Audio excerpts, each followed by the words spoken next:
Give a fuck what you say to me. You get act like a rich and religious right. Trying to push your opinions and biases on me.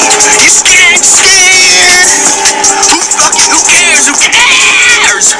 Who cares? Who cares? I don't give a. I had enough of it. I had enough of it. I had enough of it. I had enough of it. You're scared? You're scared? Who cares? Who cares? I had enough of it. I don't give a fuck about your opinion. I don't give a fuck about your opinion. You don't have to listen. I don't have to listen to you. You ain't no G-Wiz on this shit trying to tell me what to do with my life, trying to tell me how to dress and tell me how to be. I don't give a fuck what you. Should ask Andres if he can actually hack my game where he can play 3 of the same characters online. Fuck. Well, I'm gonna have to wait till I get a good gaming PC for that. Just hack it so I can always play Sephiroth. Alright, I gotta choose my team. Who do you think the top 3 characters that could beat Sephiroth that's not in Final Fantasy VII? It has to be from other Final Fantasies, so I could choose my opponents. Who do you think those would be?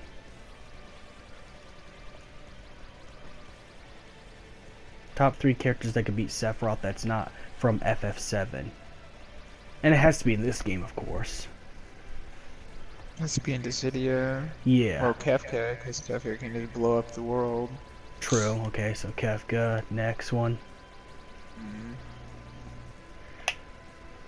Probably Garland, because Garland can just go back in time and just kill Sephiroth when he's a kid. True. Third.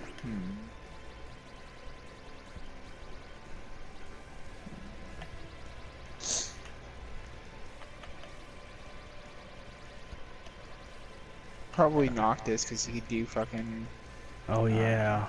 Royal Arms and probably whoop on him. True. Alright. Like, what the fuck are all these powers coming from? Yeah, he probably wouldn't understand what the Royal Arms are or what they do. He's never faced a power like that. He's fought battles before, but not like what Noctis is. Plus, at the end of Final Fantasy XV, Noctis pretty much becomes a god. Oh yeah, that makes sense. Because what happened is his physical body dies, but his spiritual body's there. That's why you see the ending of Luna Freya and him. That's actually his spiritual side, which became a god. But he had to leave behind the earthly world. Oh, perfect opponents too. These guys are giving me the run for my money. Alright, I'll be right back. I'm gonna go put my soda in the fridge and go pee real quick. Alright. Alright, so I'll be right back.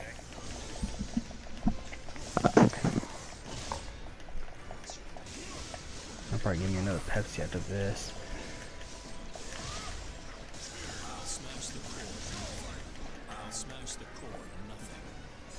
True.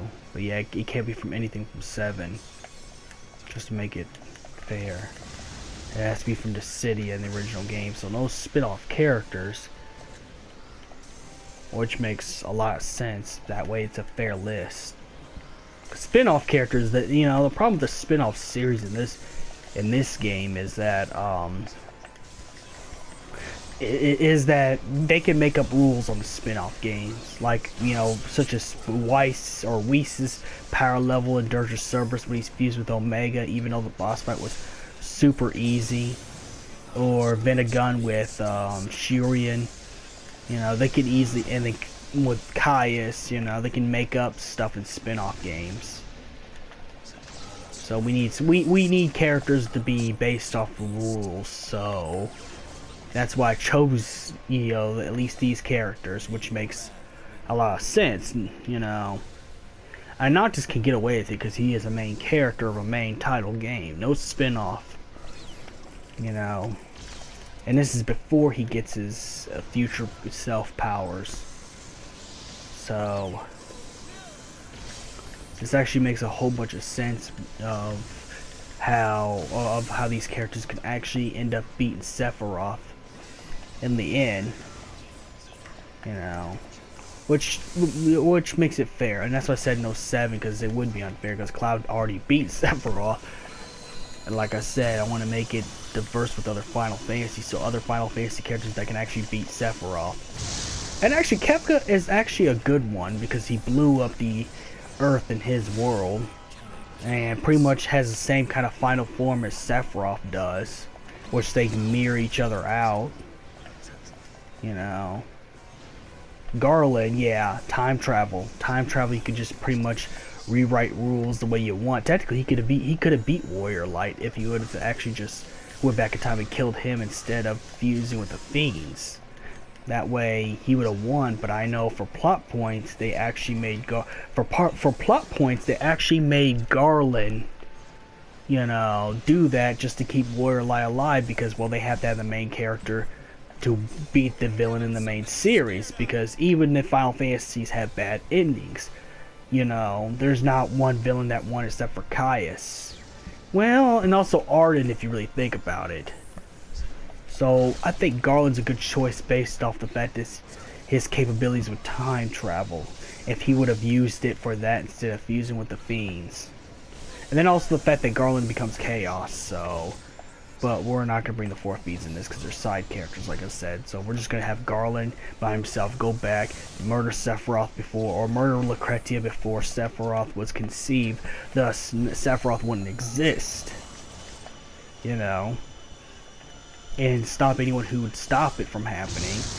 And Turk Vincent as only human being without chaos, so yeah. Early grade for him and stuff. Noctis makes sense because he becomes a god in this world. But even before that, his royal arm power is actually something Sephiroth could never understand. Sephiroth couldn't understand the royal arm power for the fact that it confused him because he's never fought anyone with the royal arms before. You know, so I think those are the 3 lists of characters that could beat Sephiroth other than Final Fantasy VII characters.